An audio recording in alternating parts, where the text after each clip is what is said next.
Hello, everyone.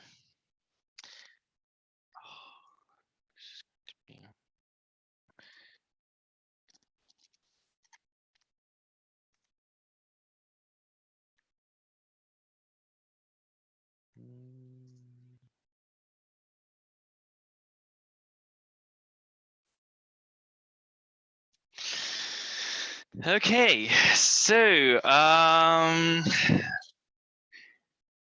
well done. Well done on submitting the first assignment. So I've got lots of submissions, so well done. And now we have the most enjoyable part is marking all of them. And soon you will know the results. We are aiming to do it by the end of the week. And I see that some tutors have already marked all of the papers that have been assigned to them, which is brilliant. So be patient. You will get the results soon, and you'll know whether you're in or not. So I think most of you will know. Well, okay, I can't promise anything. Okay, can't promise. If everything goes well, in an ideal world, next Monday or Tuesday or Wednesday, you will know the result. Okay, you'll know the results sooner. You'll know whether you're in or not.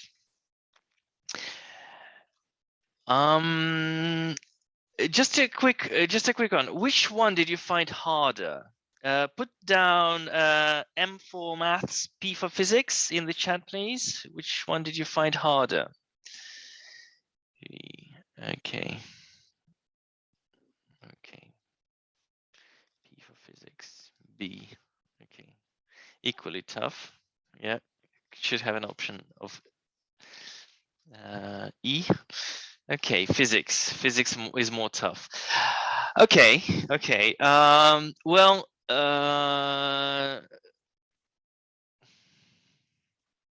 And understandable. You do much more maths at school than physics, I believe, and you don't. The last two questions, well, they're supposed to be very hard. Yes, it's okay. I think last year we probably had, I don't know, 5 or 6 out of 240. Maybe no. I don't think we even had 100%. No one got 100% last year. It's just one of the assignments. For one of the assignments, a few people got 100%, but that was incredibly rare. So don't feel bad. So today I'm going to talk about trigonometry, and I really enjoy this topic. I mean, it can be really enjoyable, and I'll show you some tricks that they don't normally teach in school. They don't normally teach in school, and I think it's a big omission. I think it's a big omission, and this limits your imagination in a way. Okay, let's get to it. So you should be seeing my screen. If you don't see my screen, let me know. And the first question is about arctan. So you need to draw a graph of arctan of tan 2x.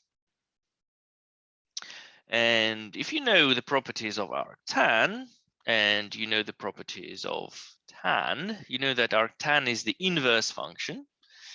And you know that the definition of an inverse function, the inverse function of a function of Rx should be x.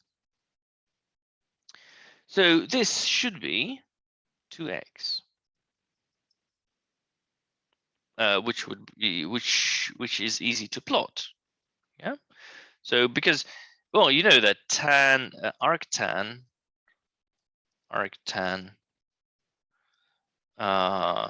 of tan 2x 2x, sorry, arctan of tan 30 degrees, for example, is 30 degrees, because that's how arctan works. The problems start when you get a big angle, because surely you could do arctan of tan 390. Okay, let's put it in radians, just not to confuse ourselves, because mostly we'll be working in radians. So put that in radians. Tan pi over 6 is pi over 6, and then 13 pi over 6. Sorry, this is obviously not 13 pi over 6, because the range for arctan, so arctan, if tan x, y f of x, tan x has domain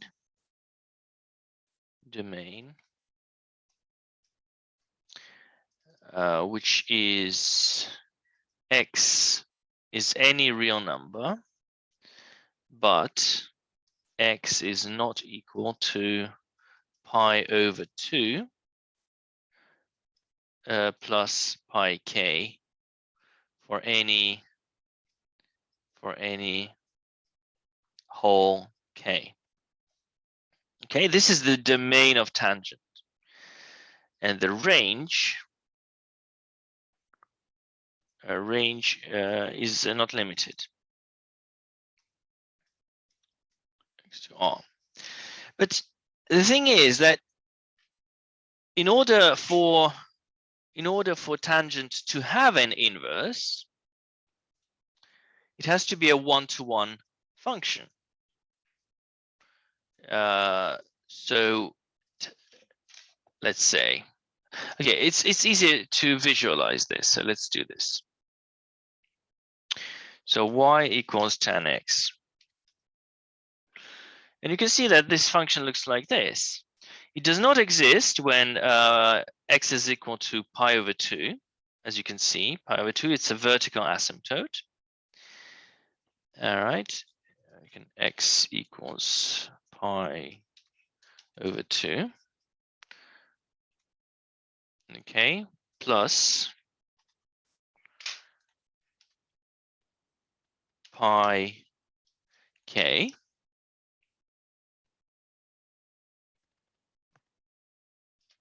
What? That's pi a. Pi times a times k.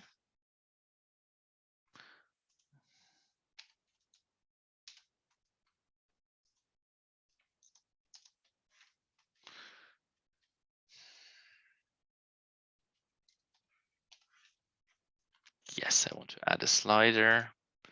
So that's x. Yes, okay. So when k is 1, it's like this. Let's make k is 2. K is 2, the line is here, as you can see. K is step 1, minus 5 to 5.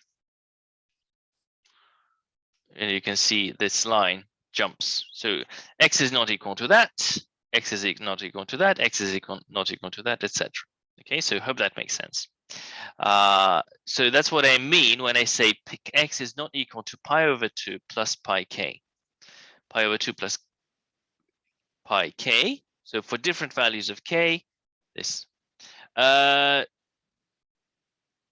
Does everyone understand this? Does everyone understand this bit? please let me know on a scale of 1 to 10 as usual. 1, I have no idea. 10, I understand perfectly.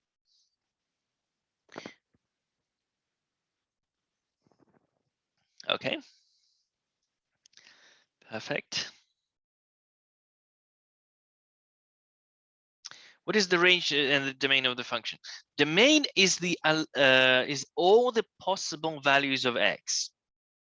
Range are all the possible values of y. Sorry, the range is obviously y is any number.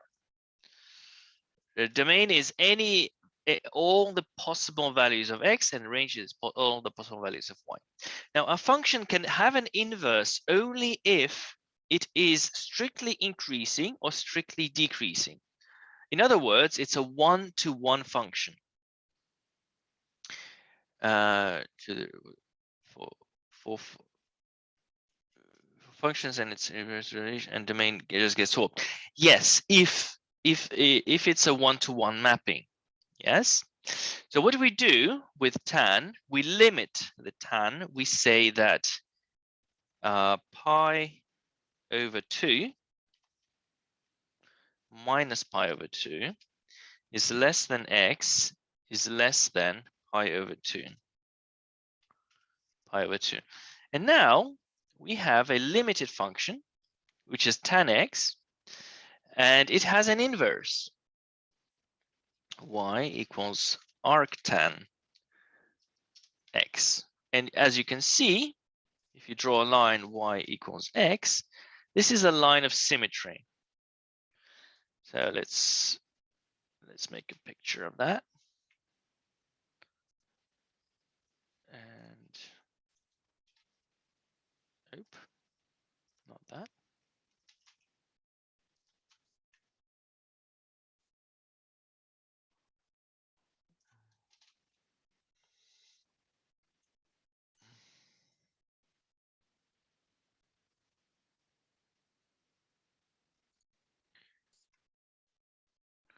So the green one is y equals arctan x and x, and the red one is tan x.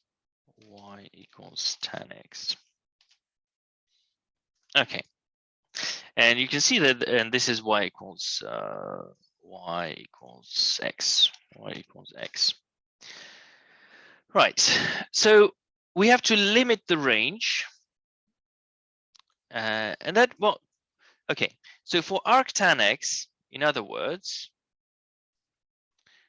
in arctan x, 13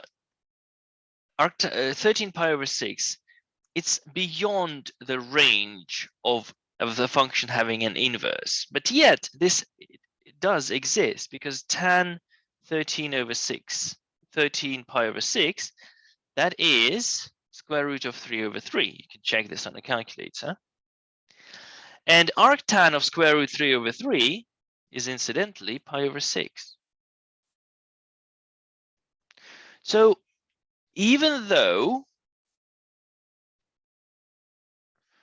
so basically this is true only if you are in the limited range, but somehow this is not always 2x. Okay. So what does that mean? Sorry, I'm going away and away from the problem. Let's just put this sideways. Hopefully, let's make small sense. The inverse function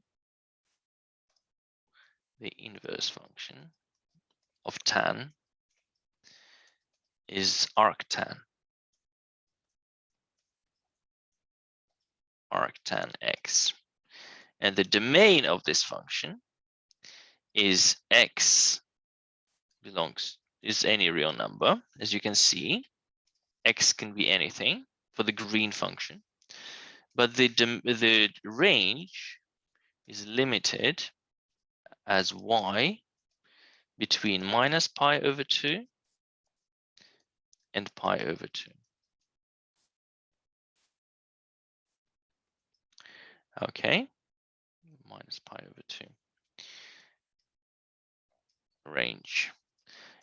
And here, only has an inverse. The only has an inverse. Only has inverse if x is between pi over 2 and minus pi over 2. So the domain is not this, it's this.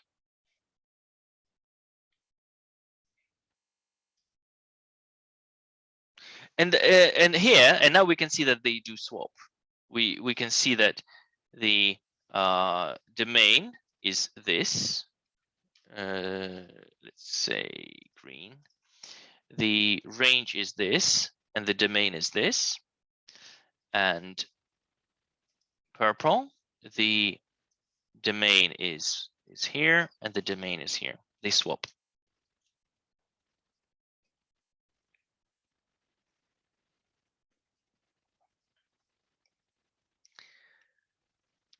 A function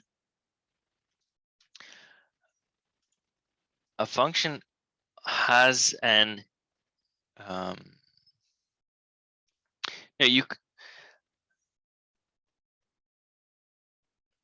function only has an inverse if it's a one-to-one function. In a one-to-one function, in the inverse of a one-to-one is always a function, is always a one-to-one. That's why we have to limit. That's why we limited the original domain of tangent does not work. It's just like with x squared. So f of x equals x squared does not have an inverse. But if you write x is greater or equal to 0, then it does have an inverse. Okay. Sorry, we're not talking about inverses, but we have a whole assignment on inverse functions. So hopefully, I use the minimum just for you to understand and what to do here. So from here, because it's arctan, y will be between minus pi over 2 and pi over 2. That's a given because arctan cannot give you any values outside that range. But the 2x, there are no limits for this, okay? Because this can be anything. Therefore, tan 2x. So 2x simply just not equal to pi over 2 plus pi k. In other words, x is not equal to pi over 4 plus pi over 2k. Okay, so let's start plotting.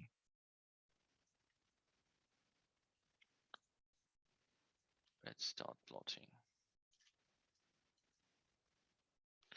So this is x. This is y.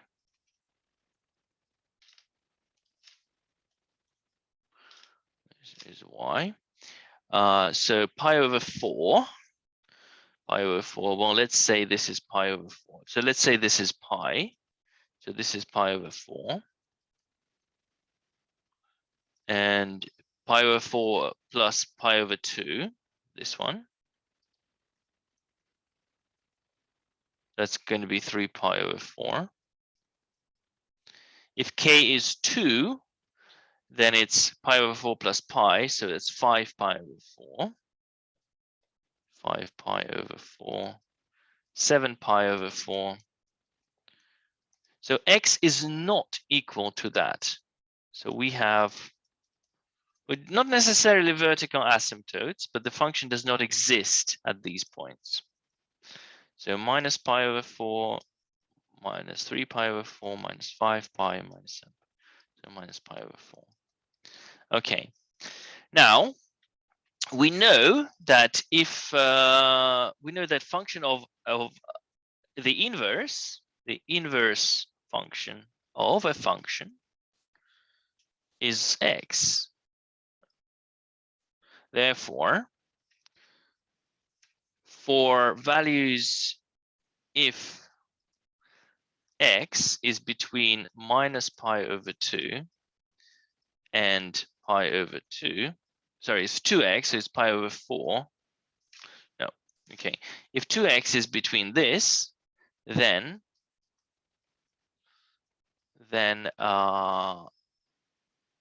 arctan of tan 2x. I must be confusing you. I really hope not. But it's much easier than you think. It is equal to 2x. Simple as that. Because the inverse undoes whatever a function does, or whatever a function did. So the arctan of tan 2x is 2x, and the graph is simple. It's like this.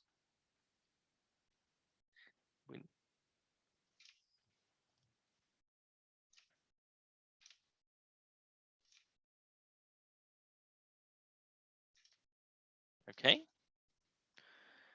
But then we know that it's periodic.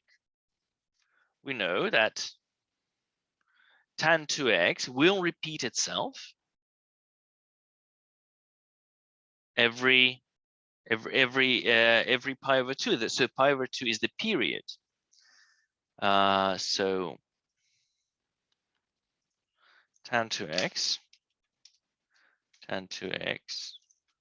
repeats is a periodic function. Periodic function with period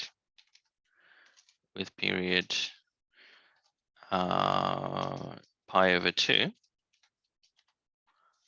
2. That means every pi over 2. So every pi over 2, it's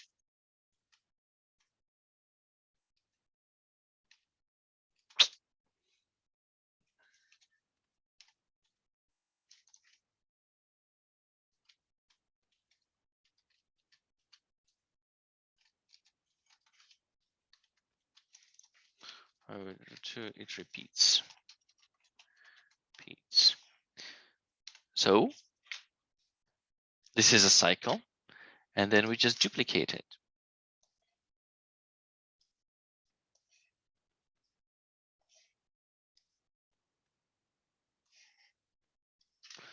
Just very important to put dots here, because the function does not exist at this point. It doesn't go up and then down. No, it goes up, stops existing, and then reappears from the bottom. This is the function, and we can easily check that.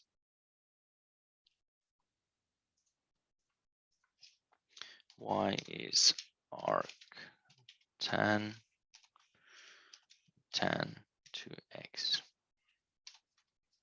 and here it is. If you put this point,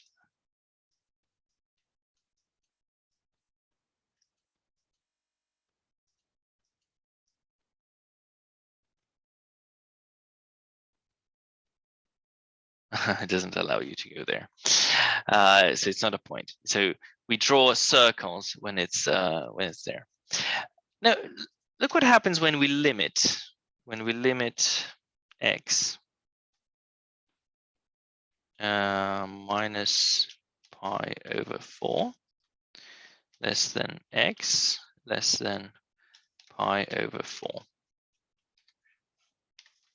Yeah, it's just this. It's just a section of the graph. And then we just know that it repeats because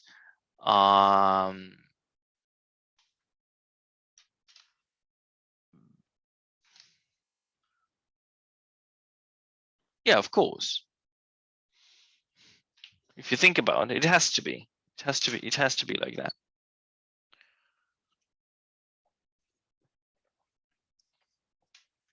If the inside function is periodic, the outside function is, well, the composite function is periodic. Okay. All right. So I hope that makes sense. I hope that it makes sense. Just think. Just one thing that, let's say that you have the composite function g. This is g of x. G of x is arctan tan to x. You need to realize that g of x plus pi over 2 is equal to g of x. This is the definition of it being periodic. That means if the value of the function at x is something, then the value of the function pi over 2 away from that point is the same. Could you explain why that is?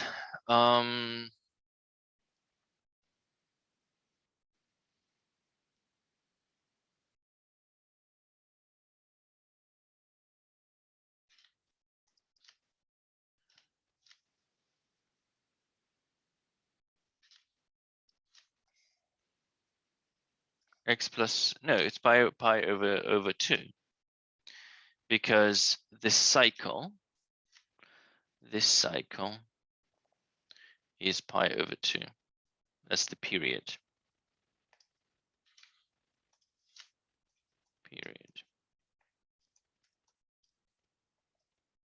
Okay.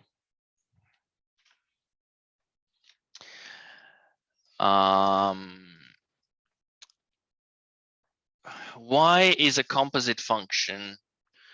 Well, look, let's say you have a composite function u v of x.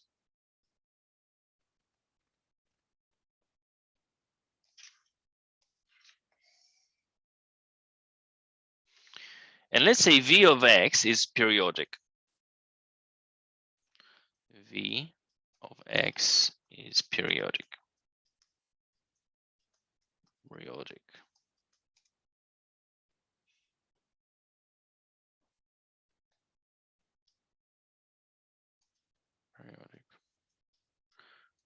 I mean, I don't really want to go very deep into this, but it has to be. You're putting a periodic value into u. So you're putting a periodic input into u. So let's say you have a u, and you have a periodic input. I'm thinking like a physicist now. Periodic input. Therefore, you have to have a periodic output.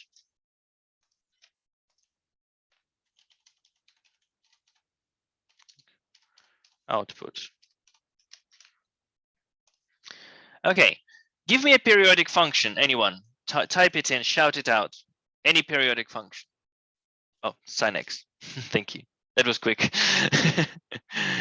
Sin x. Give me a non-periodic function. X squared. Okay, x squared. I was thinking of x squared. Okay, let's make a composite. Well, it's going to be, so u of v of x is going to be sin x squared. Okay. Y is equal to sin x squared. It's a periodic function. Okay, let's say you have it take a different, maybe sin squared is too easy. Okay, let's take a different function. Cubic. Okay, cubic. Okay, too easy. A logarithm. Logarithm of negative numbers doesn't exist, but still. Logarithm of sine x. It's periodic. You have cos of sine x, also periodic, obviously. Tan of sine x, yes, periodic. Quite an interesting one, by the way. And e to the power of sine x.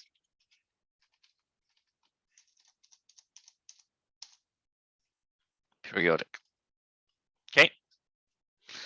Sine x over x.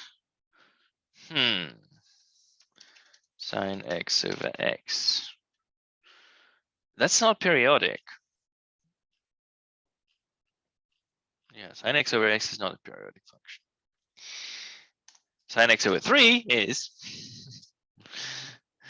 Okay, right. Okay, we spent half an hour in the first question. So hopefully the next bits are going to be faster. Okay. Solve the equation. R cos is equal to R cos of that. Well, we know that R cos is a one-to-one function. R cos is a one-to-one function, and that's very interesting. So if f of x is one-to-one,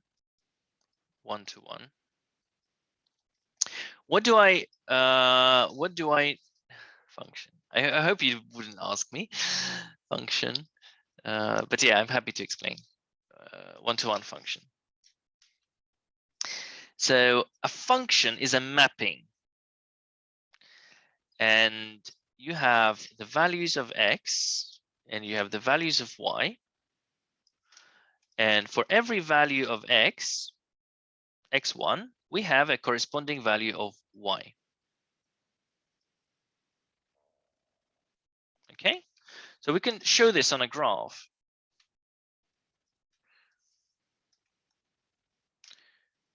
If you have a graph, so for every value of x, let's say x1, we have a corresponding value y1.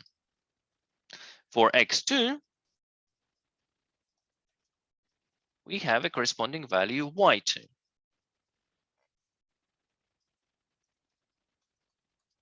x2, y2. Now, sometimes for two different values of x, and this is called a one-to-one mapping. One-to-one mapping.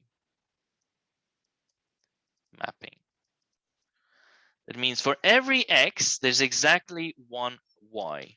For every x, there is a unique y.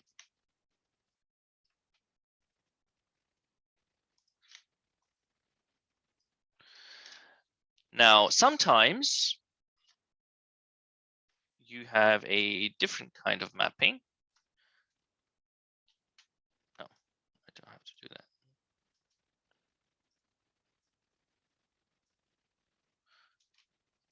Okay, sometimes you have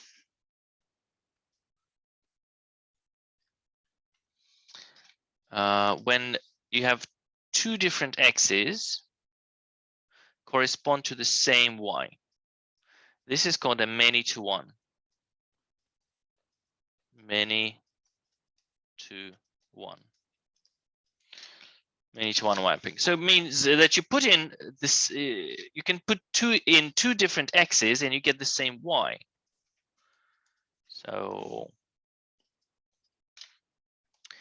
and so for example, like this, for two different x's, x1 and x2, you have the same y. many to 1. And the consequence of this, if f of x is a 1-to-1 function, then if x equals, if a equals b, then necessarily f of a equals f of b. Okay. So what does how does that work? Let's say if a equals b, then e to the power a equals e to the power of b. Necessarily, because f of x equals e to the power of x is a 1-to-1 function. But if, sorry, it's a vice versa. If e to the power a equals e to the power b, then a equals b. Okay, so if you have 2 to the power x equals 2 to the power y, that means x equals to y. But if sine x is equal to sine y, then it does not mean that x is y. It does not follow that x equals to y.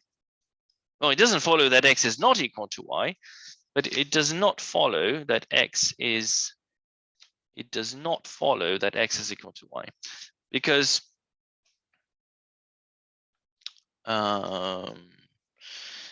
you have multiple values of, you have different values of sine, different values of x, which give you the same sign. If sine x is equal to sine y, it does not mean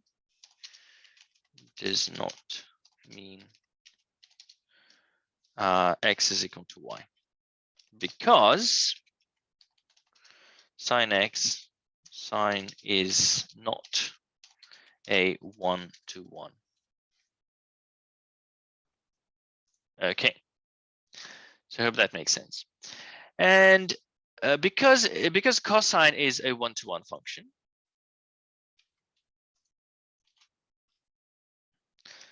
that means necessarily that 3x squared plus 19x minus 7 is equal to 2x minus 1. However, there is a catch, because the domain of the function, because our cos is defined between -1 and 1. So 3x squared plus 19x minus 7 must be less than or equal to 1 and greater or equal to -1. And 2x minus 1 must less than or equal to 1, greater or equal to -1. This is an important condition. And we start by, we solve the quadratic equation. So 3x squared plus 17x minus 6 is equal to 0.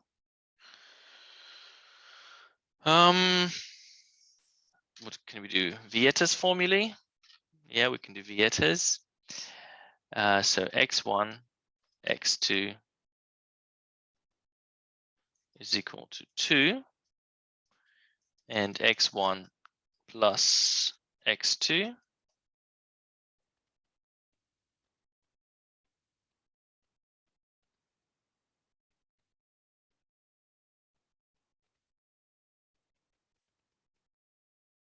No, this is only true for one-to-one functions. Z f of x is equal to 1 is not a one-to-one function. Oh no, it's yes, it is -2. Sorry, it is -2, and this is -17/3. Two numbers which add to 17/3.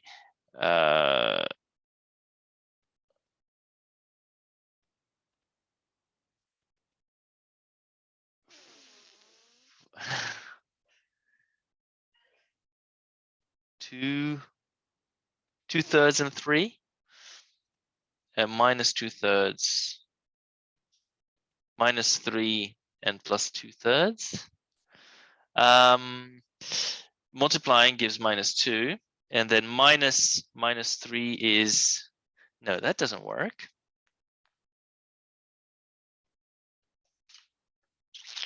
I think I've cheated myself here. Which two numbers? -6 and a third. -6 and a third. Oh yes, -6 and a third. Yes, thank you. -6 and a third. So x1 is -6, and x2 is a third. And we have to sub that in. We have to sub that in, and you will see that x equals -6. If you put x -6, this would be way out of range. So this does not work. This is not valid. Not valid. Valid. So the answer is a third. You will need to check that, of course, but yeah, it works. Is a third. But then it's very unique value. Okay, there's a very interesting chat going on here. I think I've must. So,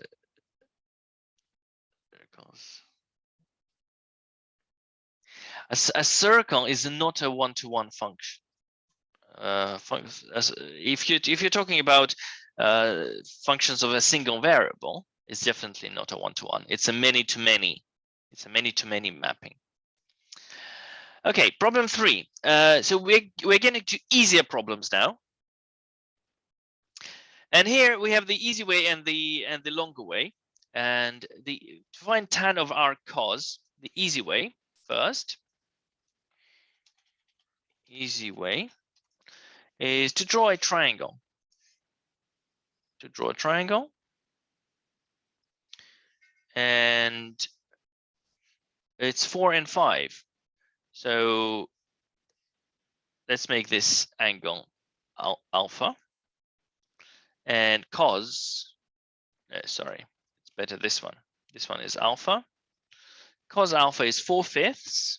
So 4, 5. So we can find the third side, and you can clearly see it's 3.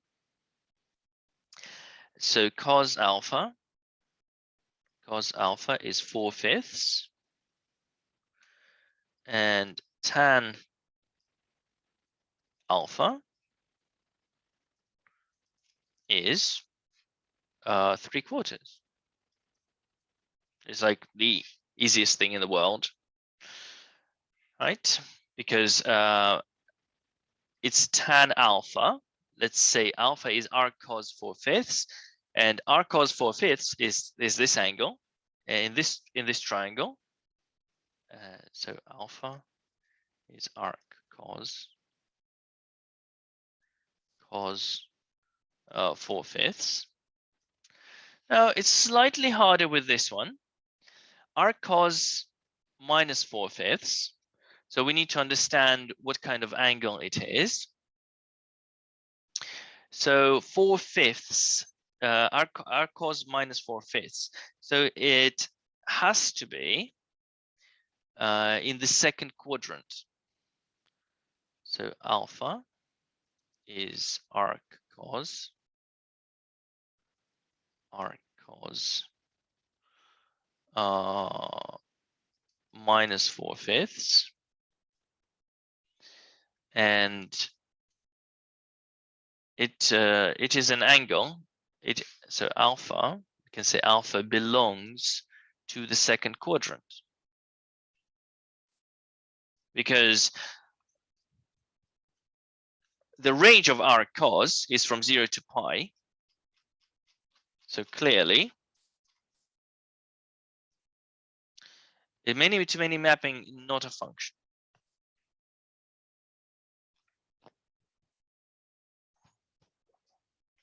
Well, in the definition that we use, functions can only be one-to-one, and they can be many-to-one.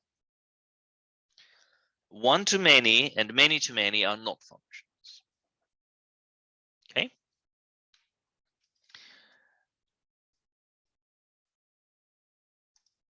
One of the definitions of a function is that if you know what you're putting in, you know what you're getting out. Now, this is not true with circles. With a circle, if you know what x you're putting in, you don't know the y, with the y that you're getting out of it.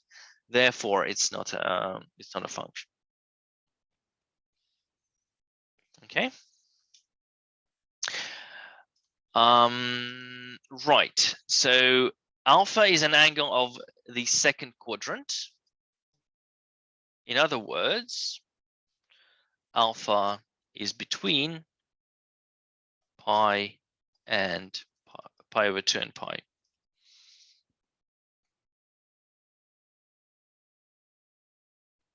Square roots count. Square root only returns positive. Yeah. So therefore, and because it's the angle of the second quadrant, tan alpha is going to be negative, and we can use that. And we don't have to go very far. We just use the same thing. We can say that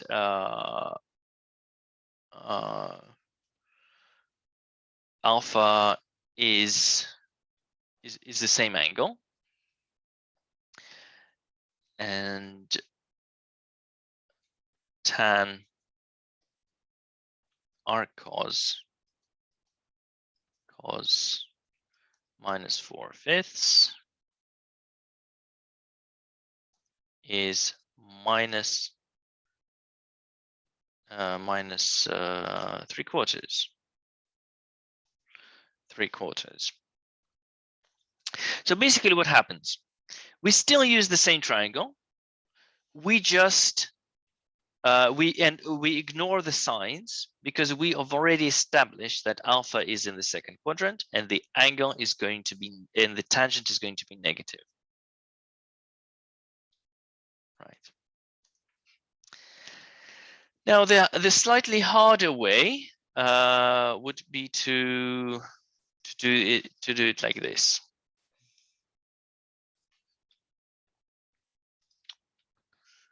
So alpha, so we know that cos alpha is equal to 4/5. So we can work out sine alpha. Sine alpha is equal to plus or minus 1 minus cos squared alpha. This comes from sine squared alpha plus cos squared alpha is 1. So is that, so sine is plus or minus 3/5. Now, what does it say here? That can it be negative though? If cos alpha is 4/5, sorry, arc cos alpha is arc cos 4/5. Alpha is arc cos 4/5. which is greater than 0. Therefore, alpha is between 0 and pi over 2. Because that's how the arc-cos function works. So sine alpha equals 3/5. Therefore, tan alpha is sine over 3/5 over 4/5. It's 3/4. So we get the same answer.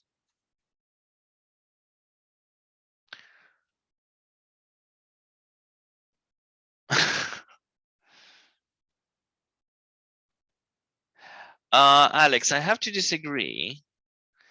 If you ask, find the square root of 36, the answer is 6.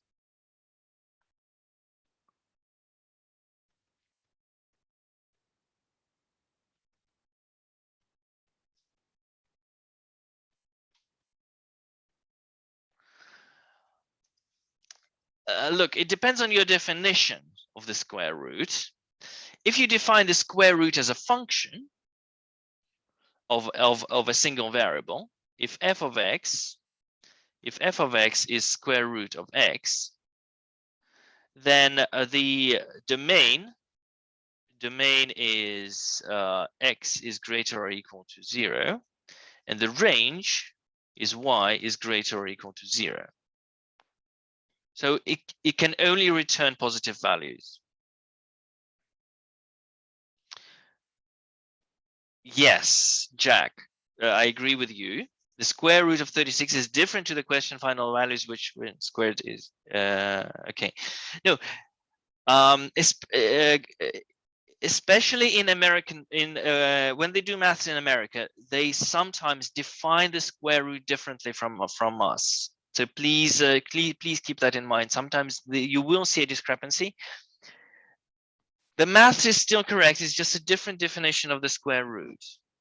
But the classic definition, the square root is a one-to-one function, and it can only return positive values. So yeah, in any of our assignments, it's right.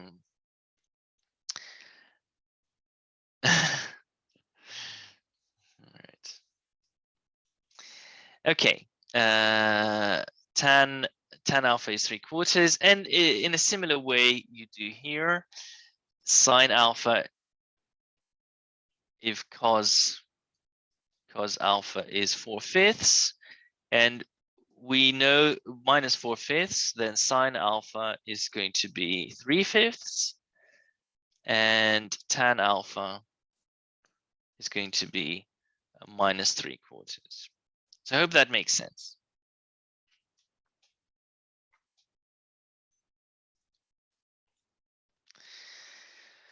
Okay, problem 4. It is known that this, find tan alpha. Now this is actually very easy. I had a different way of doing it, but today going through my notes, I realized there's a much easier way of doing it. So you just crisscross, so cross multiply. So 4 sine alpha sine A minus 4 cos A equals to 1 times, so 2 sine A plus cos A. Right, so you go 2 sine A equals 5 cos A, and you divide by cos, so you got tan A equals 5/2, and that's it. That's literally it. Initially, I was doing this problem differently. I'd say, okay, look at this expression and divide the top and bottom by cos A. So we get sine A over cos A minus cos A over cos A over 2 sine A over cos A plus cos A over cos A. cos A, and that's a quarter. So you get tan A minus 1 divided by 2 tan A plus 1 equals a quarter. And then you do exact same thing to get this. So you do crisscross. Yeah. This kind of equation is called homogeneous.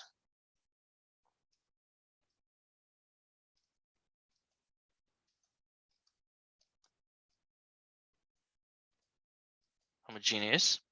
I'm not sure I'm spelling this correct equation.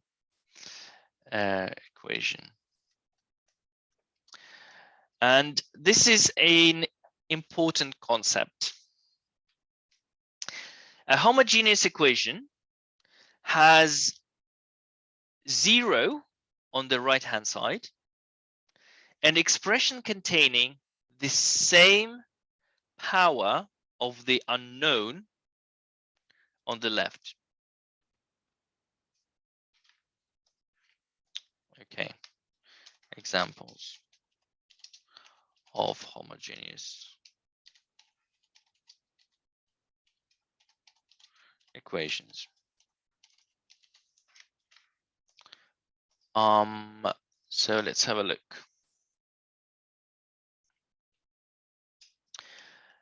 X squared plus y squared equals 0.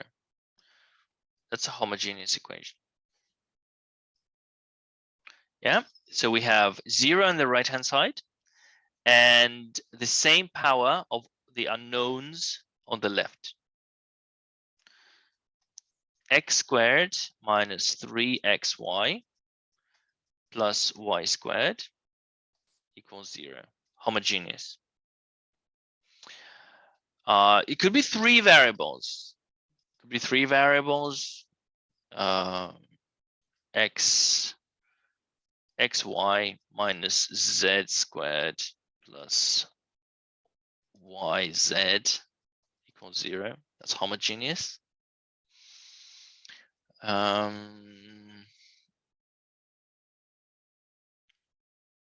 Okay.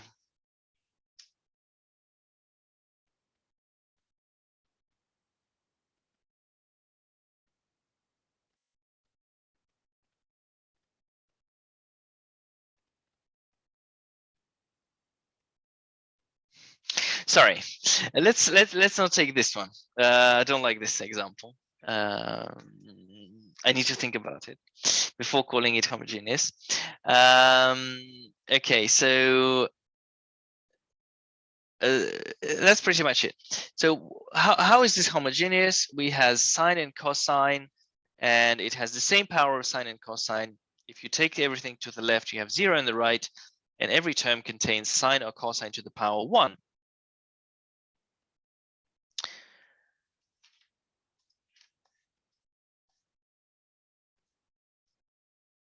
Right, and what you do, the technique of solving those, you divide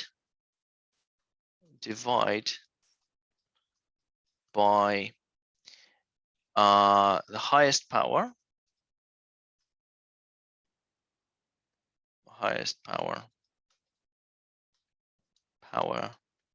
of one of the variables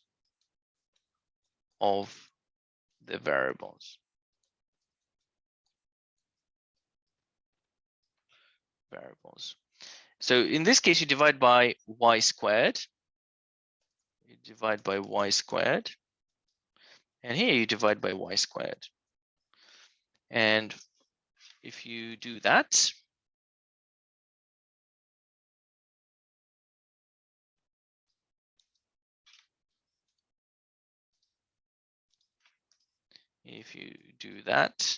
it's going to be x squared over y squared plus 1 is 0. So x over y is plus or minus, well, plus or minus I. And here you divide and you get x over y squared minus 3x over y plus 1 equals 0. And you find x over y. So you get a quadratic equation. Wikipedia and Wolfram agree with my square root thing. Okay. You can stick with principal. It's principal square root to avoid confusion. Okay.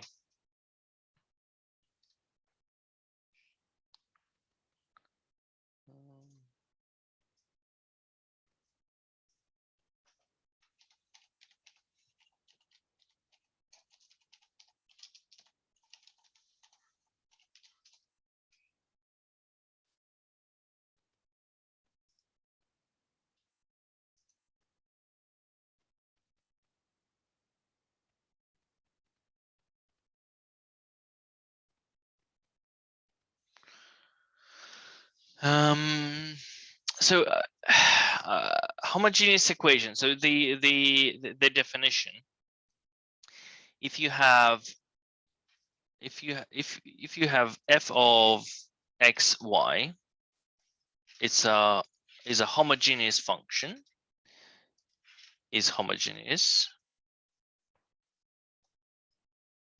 Homogeneous.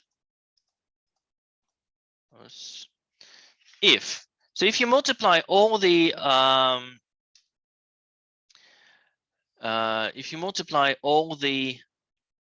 variables by the same constant, so f of ax and ay, you will get a to the power n f of x, y, where n is the power of the homogeneous equation. Okay, so if you replace x and y with ax and ay, you will have the same equation but a squared. So you can clearly see that this is the case. So f of x of xy is x squared minus 3xy plus y squared. So if you write f of ax ay is equal to a squared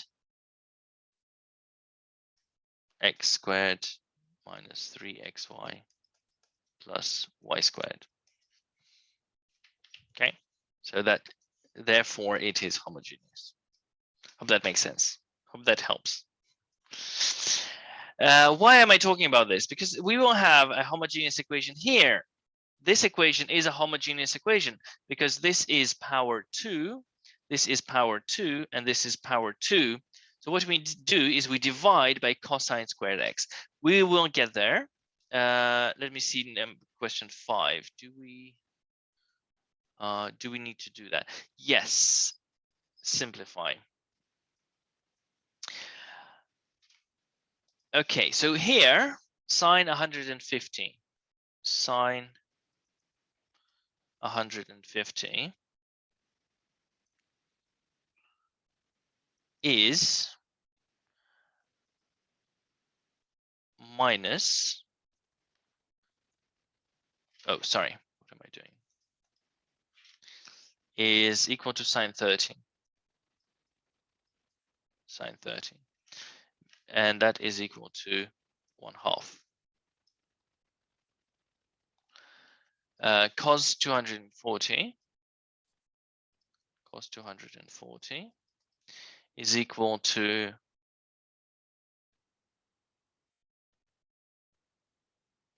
minus cos 60. And that's equal to minus 1/2.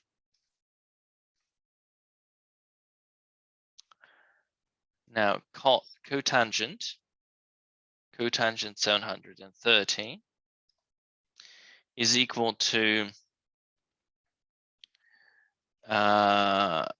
cotangent 720 plus 10, which is equal to cotangent 10. Cotangent 800 is equal to cotangent 720 plus 80, which is cotangent of 80. Tan 730, using the same logic, is tan 10, and tan 800. 800 is tan 80.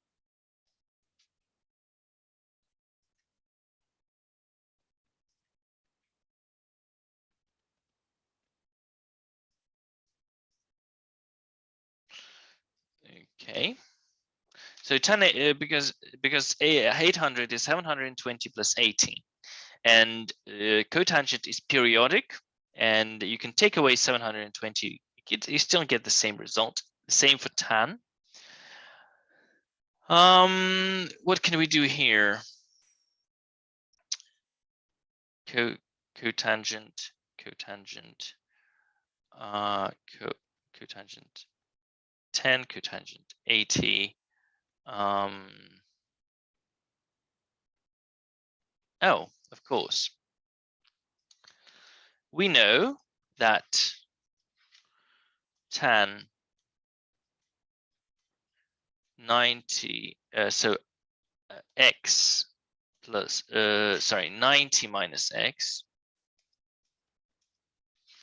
90 minus x is equal to tan cotangent x, and cotangent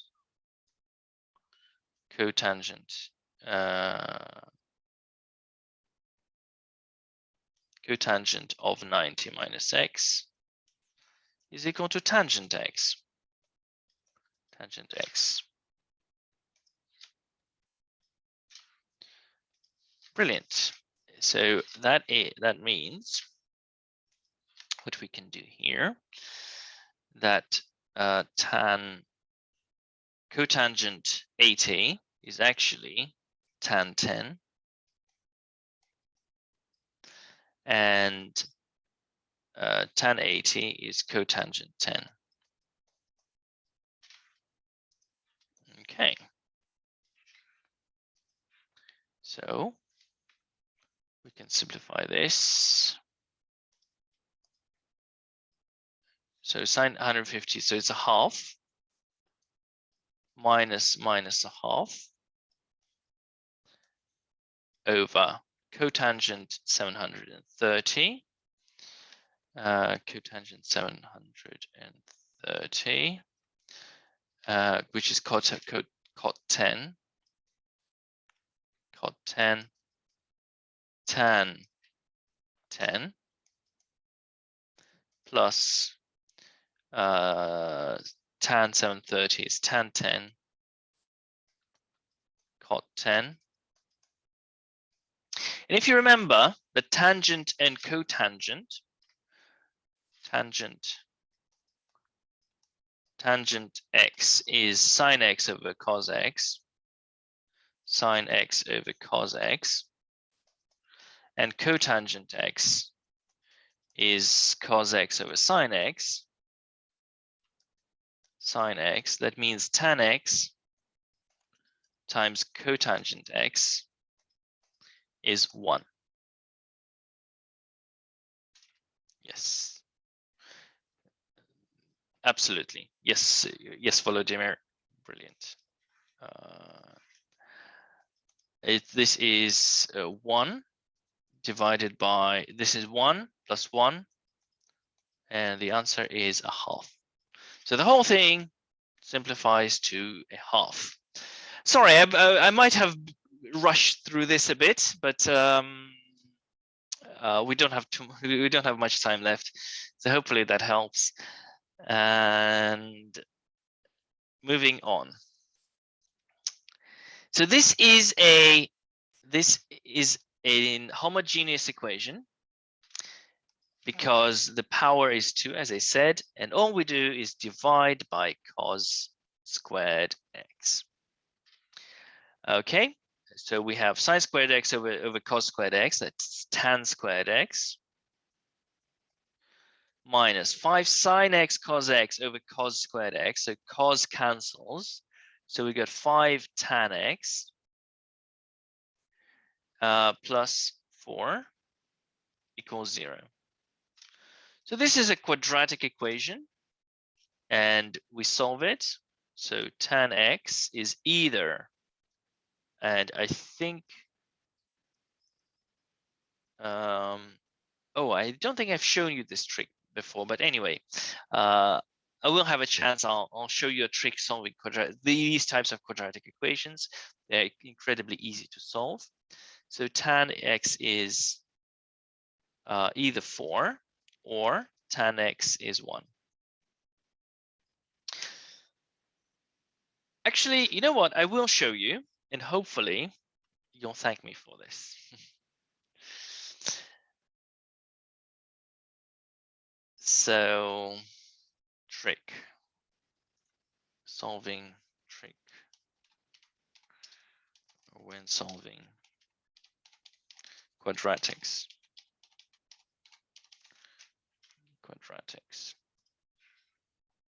If you have a quadratic, ax squared plus bx plus c equals 0. If a plus b plus c is 0, if the coefficients add to 0, then x1 is 1 and x2 is c over a.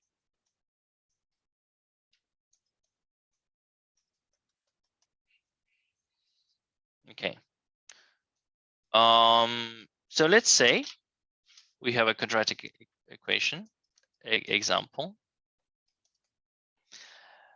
4x squared minus 7x plus 3 equals 0. You can see 4 minus 7 plus 3 is 0. That means x equals 1 and x2 equals 3/4.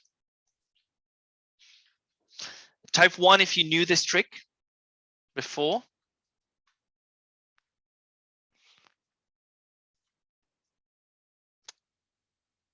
Okay.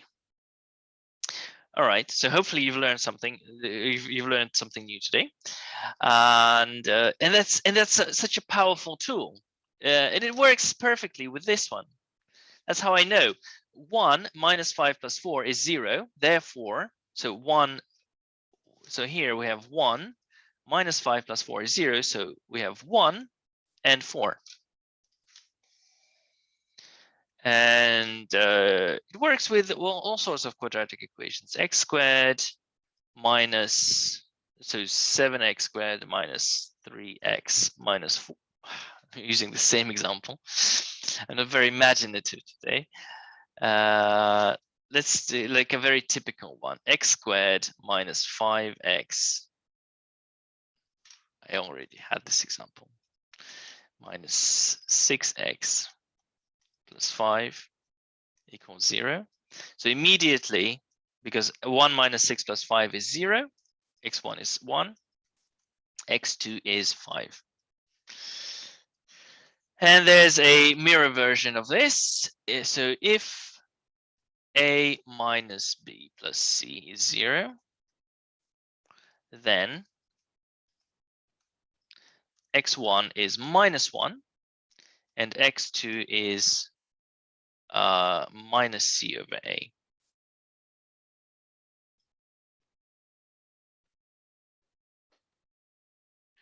Okay, so let's say you have 6x squared plus 9x plus 9x plus 3 equals, okay, that's rubbish, plus 11x plus 5 equals 0. As you can see, they don't add up to 0, but if you change the sign of 11, so 6 minus 11 plus 5, 6 minus 11 plus 5 is 0. So that means one of the answers is -1, one of the solutions, and the second one is -5/6.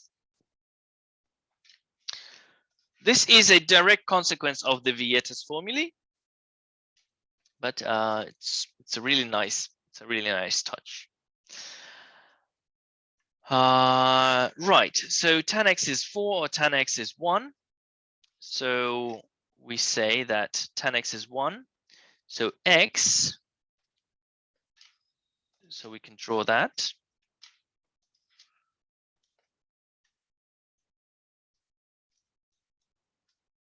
Tan x is 1. So x is pi over 4. But it also can be, so that's 4 pi over 4, that's 5 pi over 4. Pi over 4. And besides, x can be a multiple of that. So x is pi over 4 plus 2 pi k, because you can do pi over 4 plus a circle plus another circle, and you'll still end up with the same point with the same tangent. And or x is 5 pi over 4 plus 2 pi k, where k is any whole number. Usually we have two different values, so n. But you can combine the two, because look, if you go from pi over 4, and you do half a circle, half a turn, so plus pi, you end up here. You end up in 5 pi over 4. And then you do another pi, and you end up in this point, which is going to be 9 pi over 4. 9 pi over 4. 9 pi over 4, and then etc., etc., etc. So you can say that x is pi over 4 plus pi, what haven't we used? Pi n k m, pi m, where m is a whole number. And this is the answer. Or, well, this is the answer for the first half. Now you need to find the other point. So x is going to be arctan 4 plus pi m. So you have two possibilities, this and this.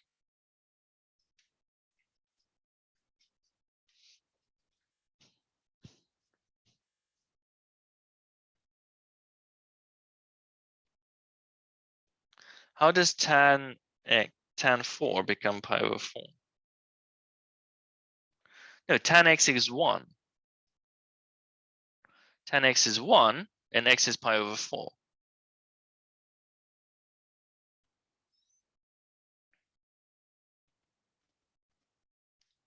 Right. So you have two equations. Let's see. So tan x equals 1. Just to confirm, just that we are on the same page. So y equals tan x. Y equals tan x, and y equals 1. So this is tan x, and this is pi over 4. And this is pi over 4, 5 pi over 4, 9 pi over 4, 13 pi over 4, 17 pi over 4. So what we are doing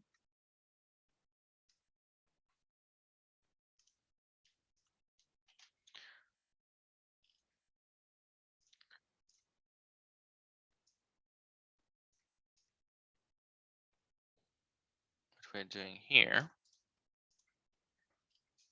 So x is pi over 4. X is pi over 4 plus pi k, where k is any whole number. So be careful. Most of the answers require you to find all values of x, not just within the range from 0 to 2 pi.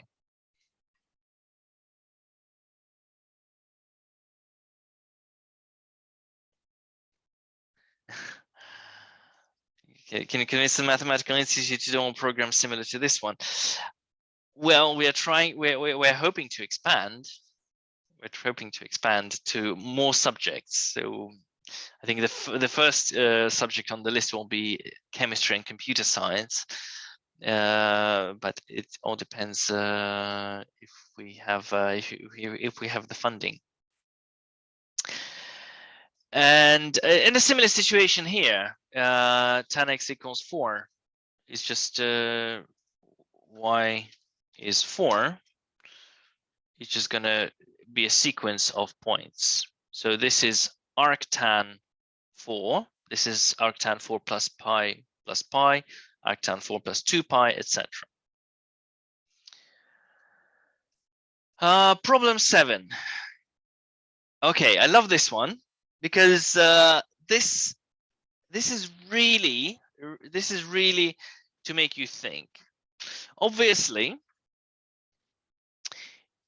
it's kind of a fake question because it's saying sketch the graph using technology. Write down the range and domain, hence prove that the equation sine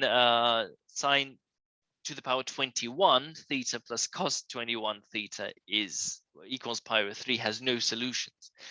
Do not use calculus.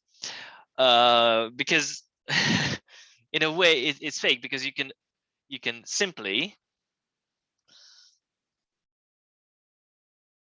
why would you do what they are asking when you can always do sine x to the power 21 plus cos x to the power 21, and then y equals pi over 3, and you can see that they do not intersect. Okay, 0 points of intersection. I mean, yeah, the equation sine equals pi, sine to the power 21 theta plus cos 21 theta equals pi over 3 has no solutions. Yeah, it has no solutions because, yes, they don't intersect. But they're asking to draw the other graph. So let's draw the other graph. 3.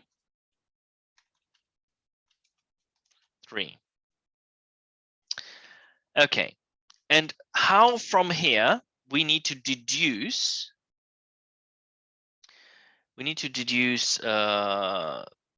that these two lines do not, so the other lines don't intersect.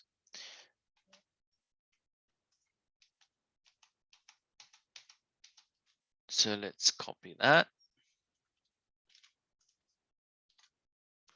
I just changed that to a 3.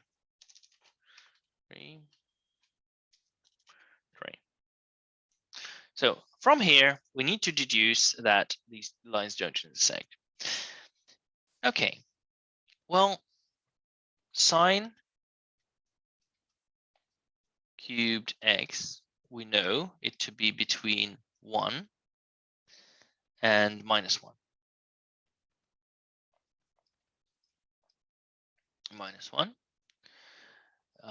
Sine cubed, cos cubed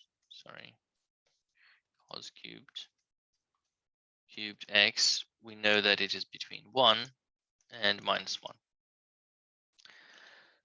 But that also means, because it's less than 1, that means that sine to the power 21x is going to be less than or equal to sine 3x. And that's less than 1. You have sine to the power 21. So for positive, well,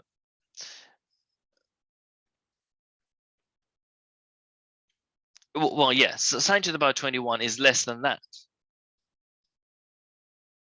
Okay, less than sine cubed x, less than 1. We're talking only about the positive ones. The negative ones don't make sense because when it's negative, it's negative. It's it's going to go below the y-axis. So this is definitely less than that. And similarly, cos 21x, or you can say modulus of that. Yeah, that works. Modulus of cos 21x is less than or equal to cos cubed x, because it's a number less than 1. If you multiply it by itself, it's going to be lower, and that's less than 1. Therefore, sine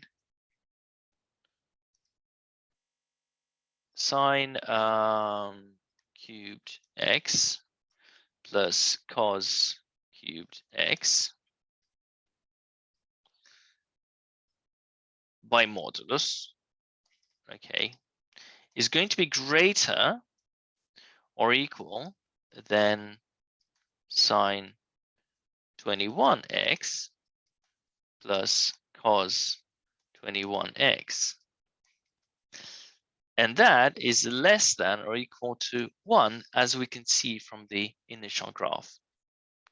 Therefore, it has which is less than pi over 3. That means that these do not intersect either.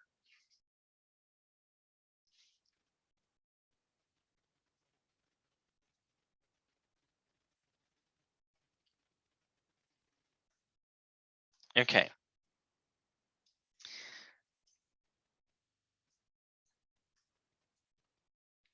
And finally this. Now this is an advanced question. And what do we do here? So sine 2 theta divided by modulus cos theta equals 2 sine theta minus 2. We need to look at two cases, because we know the modulus, the definition of a modulus, or maybe you don't know, but in a minute you will, the definition of a modulus. Modulus x is equal to x if x is positive or 0, and it's equal to minus x if x is less than 0. Therefore, cos theta, modulus cos theta, is either equal to cos theta if cos theta is positive, or it's equal to negative cos theta if cos theta is negative. What do we do with that? Well, we need to investigate where is cosine positive. And to do this, we need a graph. So we know that cosine is positive when the angle is in the first and fourth quadrants. So positive. And it's negative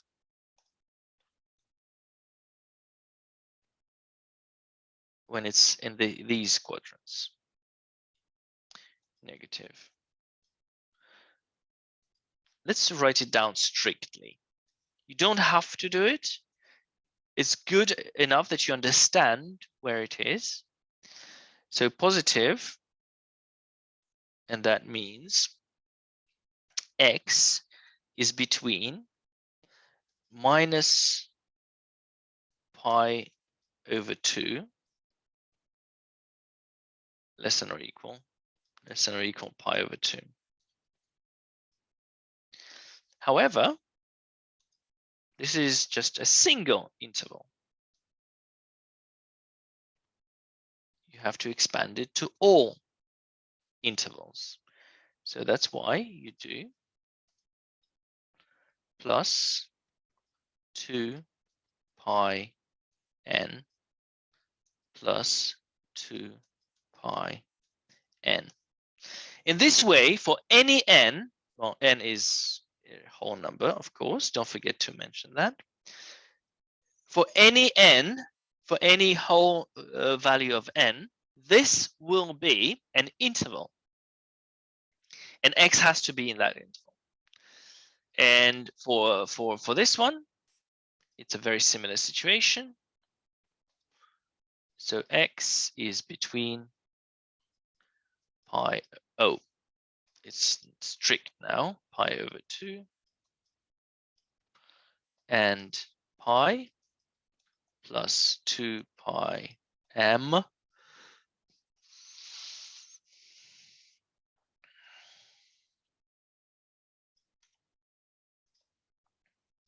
plus 2 pi m, and m is a whole number. Now, this is just a fancy way of saying that x is an angle of the second or third quadrant. This is equivalent. This is equivalent to saying x belongs to quadrant 2 or 3. And this is a fancy way of saying it's x is an angle of the first or fourth quadrants. Okay, so we just look at two cases. So case one, modulus cos theta is equal to 1. To cos theta. Cos theta. So sine 2 theta, that's 2 sine theta cos theta divided by cos theta equals 2 sine theta minus 2. Oh, of course, cos theta cannot be equal to 0 because it's in the denominator. So cos theta cancels. We get 2 sine theta equals 2 sine theta. So we get 2 sine theta equals 2 sine theta minus 2. So we get 0 equals minus 2. So so theta is an empty set. There are no values of theta that satisfy this equation. Case 2.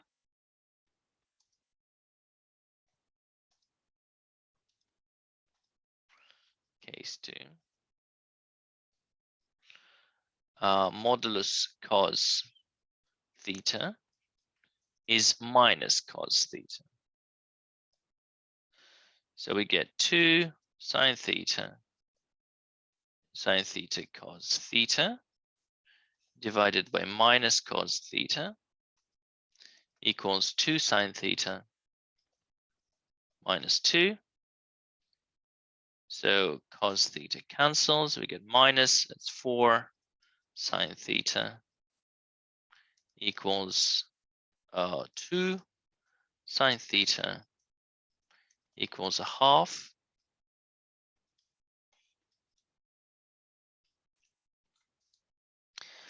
And sine theta is equal to a half when we have, so it's here, so, and here. So that's pi over 6. And this is 5 pi over 6. Pi over 6 plus 2 pi k. 5 pi over 6 plus 2 pi k. However, it's 2 sine theta cos theta. So sine 2 theta, and you need to know that, you will know from the assignment, sine 2 theta is 2 sine theta cos theta. This is something that is a double angle formula. Double angle formula. And I believe you'll need to prove that. Now we got 2 answers. We've got 2 answers, and it's very important not to mess up at this stage. Because what do we remember? Case 2. Case 2 is only true if cosine itself is negative. So it's only true when we are in this quadrant. So we have to eliminate this, one of the answers. We have to eliminate pi over 6, as that's not a valid answer. Not valid. Not valid. Good. Right, so theta is equal to pi over 6, 5 pi over 6, plus 2 pi k. K is any whole number. And that's the answer.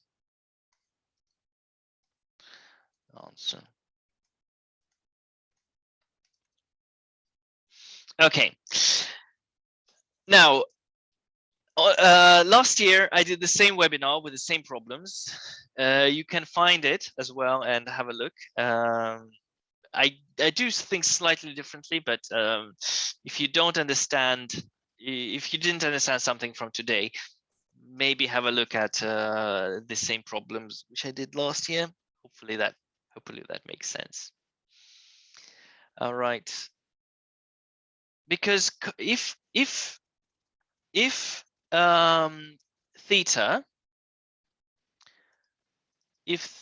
is pi over 6, let's say, then cos theta is positive. And if cos theta is positive, it's going to be case 1. Case 1. And case 1 has no solutions. Last year's webinars.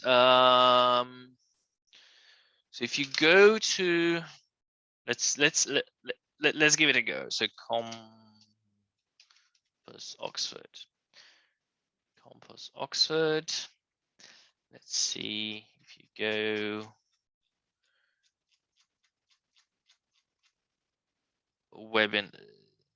webinar videos, playlists. You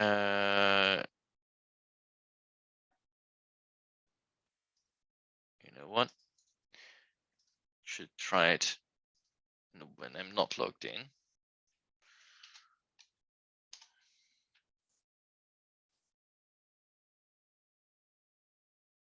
When you go here, you got playlists, and you have COMPOS year 13, COMPOS year 12, and last year's webinars. These ones. Okay.